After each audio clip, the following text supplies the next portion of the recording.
So after a first week that was pretty decent, so far it's been just a rough go about for the Browns when it comes to injury and both level of practice, or at least quality of practice. They haven't had the greatest quality of practices, and also they lost two major pieces. Those two pieces being Mack Wilson, who hyperextended his knee and looks like he's going to miss significant time during the season, and Grant Delpit, who tore his Achilles, which is obviously he's going to be out for this season, part of next season more than likely. So not great on either side. And I can understand why losing those two players for that amount of time, seeing them both get carted off, they're both fan favorite guys, can just feel like such a devastating blow to what could be for the start of this season. Especially since a lot of Browns fans were hoping that Mack Wilson and Grant Delpit were going to make a large leap this season in order to make up for some holes that existed in last year's defense. But I think there are a few key questions that the Browns need to ask ourselves. One, exactly what are we missing with these guys out? Like, what is the tangible hole that they're leaving in this roster? And two, what are our options to replace that? Are the Browns going to be forced to have to go and sign somebody like an Earl Thomas in order to make up for that? Well, let's talk about that. The start of 2020 has not been kind to this Cleveland Browns defense specifically, as they have lost three players for an extended time, if not the whole season, on each level of the defense. In the interior defensive line, you are losing Andrew Billings because he opted out. Mack Wilson hurt his knee, and Grant Delpit tore his Achilles.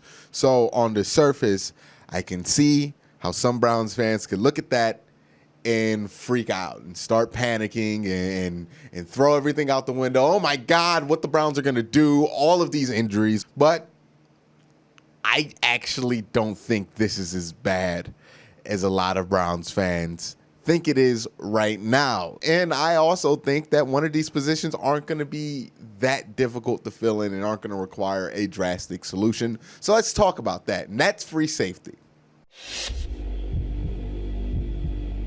Now, I'm going to show you two lines of Pro Football Focus grades. Both of these players have been technically available in what you would call the 2020 free agency or offseason period. You see that these players are relatively kind of similar, or at least in the same class. One had more interceptions. They were both targeted around the same amount of time, and their grades are pretty similar. I mean, like extremely similar run defense and pass rush grades. While one of those players is a significant chunk better in the coverage aspect of it, what if I told you the other player came with less baggage and a much, much smaller price tag?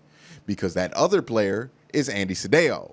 And the guy I was comparing him to was Earl Thomas. Yes, the Earl Thomas. Now, you obviously would expect Earl Thomas to put up better grades than Andrew Sedeo, who's relatively unknown to most people outside of like the Cleveland Browns bubble, but they're relatively keeping pace with one another. Now, you can have the argument on how much these PFF grades should mean, but it's still there. On a lot of evaluations, Andrew Sedeo, not the worst option to have starting at free safety. Actually, a better option than what the Browns had last year if you compare what Demarius Randall did in 2019 to what Andrew Sedeo did in 2019. So while I'm willing to admit that Earl Thomas as an overall player is probably better than Andrew Sedeo, I would say that Andrew Sedeo is probably a better fit for this defense than Earl Thomas. And the biggest problem with Earl Thomas and why he wanted to leave Baltimore was he was not happy with his fit.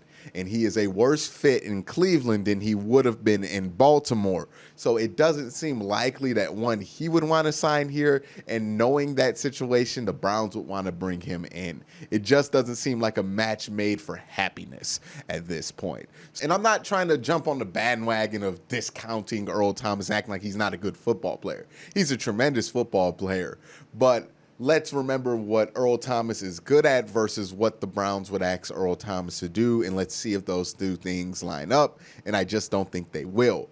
Earl Thomas is a guy who, his nickname is the Roadrunner. He's a guy who likes to roam around there and sneak up and make plays and get interceptions and snag balls. That's not necessarily what the Browns are asking their free safeties to do this year. The Browns are going to run a 4-2-5, which means their safeties just aren't going to have to cover an insane amount of ground. And Earl Thomas is somebody that you want to cover that insane amount of ground. So being that the Browns don't need that, and I get that Earl Thomas is technically a free safety, so the Browns have a hole at free safety, so it makes sense. But if you look at it from a football fit standpoint, this makes very little sense. So no, I don't think Earl Thomas should be or is in the cards just from a football scheme fit standpoint. So that's what I think about Earl Thomas being brought in. What do I think about what the Browns should do at this free safety position? Honestly, I think they're pretty okay. I think they're pretty fine here. I don't think they have to do a ton of things. Maybe bring in a veteran like Eric Reed to kind of fill in some gaps here and there, but I just don't think it's going to be completely necessary to bring in a big name or make a big trade in order to replace free safety when Andrew Cedejo's already an upgrade over the guy you let walk in free agency in Demarius Randall, and he's a pretty solid starting safety in the NFL. He's not going to take the league by storm by any means, but he's going to make sure that this doesn't get embarrassing or doesn't become a huge leaking hole, which is fine. Mack Wilson is admittedly one of the harder guys to gauge where his level of play is because he's athletic and he has good instincts. So he instantly passes anybody's eyeball test. He looks like one of the better players on the field. He passes eyeball tests with flying colors. That's why a lot of people think that Mack Wilson could become a star player this year. But if you look at literally any advanced metric, it tells a completely different story about Mack Wilson. And you would be shocked at how poorly this guy tested on some of these advanced metrics, specifically in Pro Football Focus grades. And again, we can argue the merits of Pro Football Focus grades in different positions. I think at linebacker, it's one of the better metrics that we got. And if you look at his grades, they're terrible. He had a 41.8 overall grade, a 41.7 run defense grade, a 60.6 pass rush grade, and a 44.2 coverage grade. And it's not for lack of sample size. He had over 900 snaps.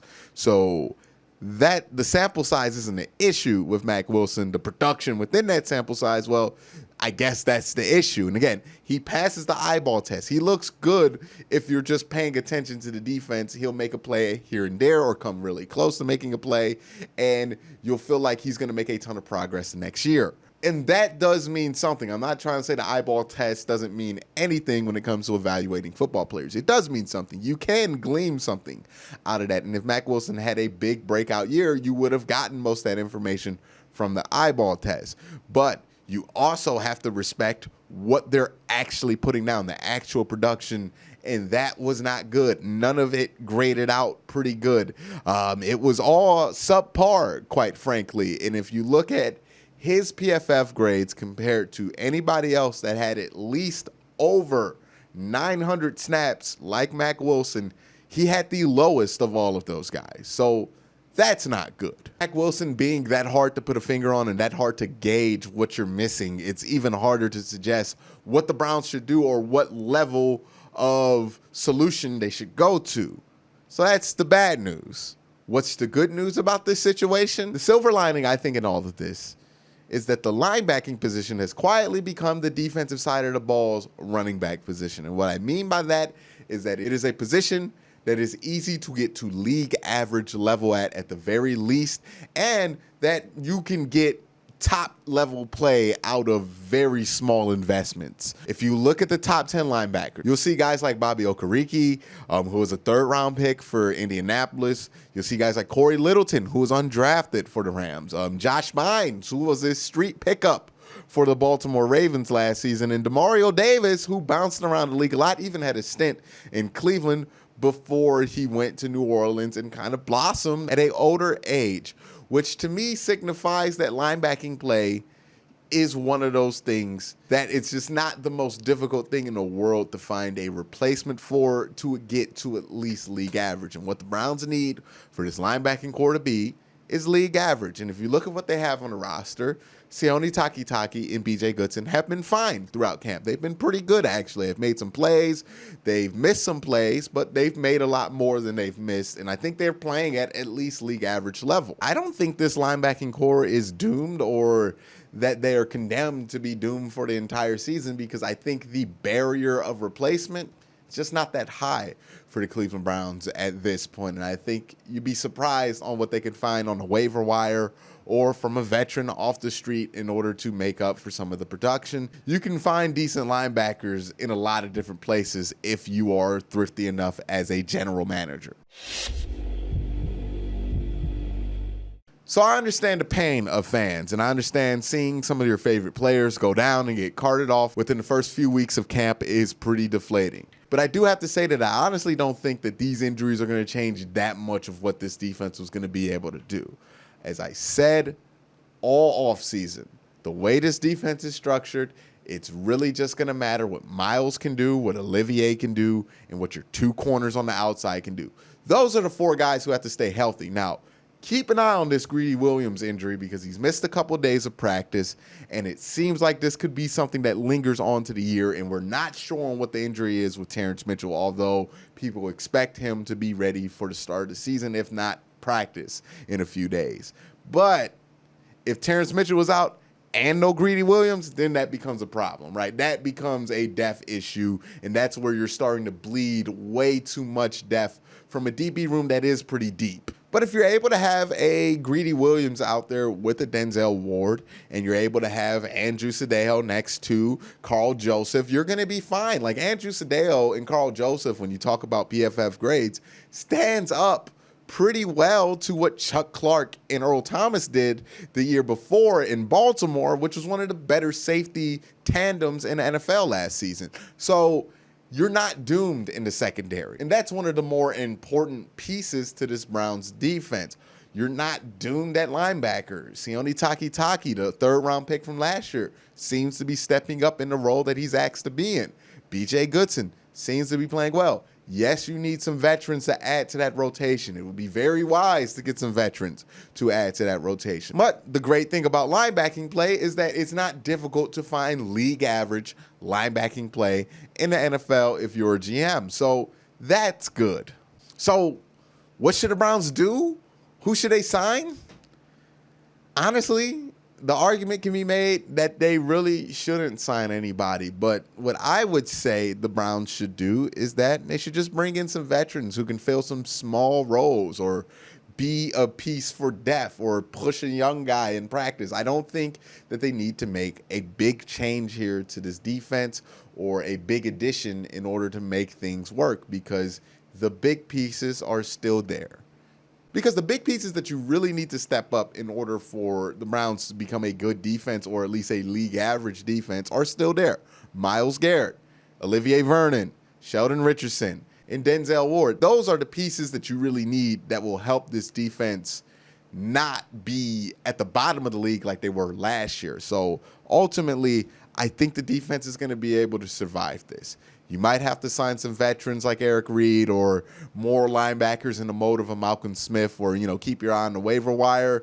Sure, you're going to have to do that, but that's not a death sentence to a defense by any means. So I think the defense is going to be fine. People probably want me to come on here and say, let's trade for this guy or sign Earl Thomas, but I just don't think something that drastic is necessary. Now, I could be wrong on this. The season could come, and it can be glaringly obvious that Andrew Sadeo is not a starting free safety in the NFL. That could happen, and I'm willing to be wrong on that. But from the information that I have, it seems like they'll be pretty fine there with some of their in-house solutions, as long as they add some veterans to bring some depth to this defense. With that being said, I want to know your thoughts in the comment section below. What do you think the Browns need to do in response to the two injuries with Grant Delpit and Mack Wilson? What do you think their solution should be? Let me know in the comment section below. But again, guys, thank you for watching. Have a great day. Have a good night.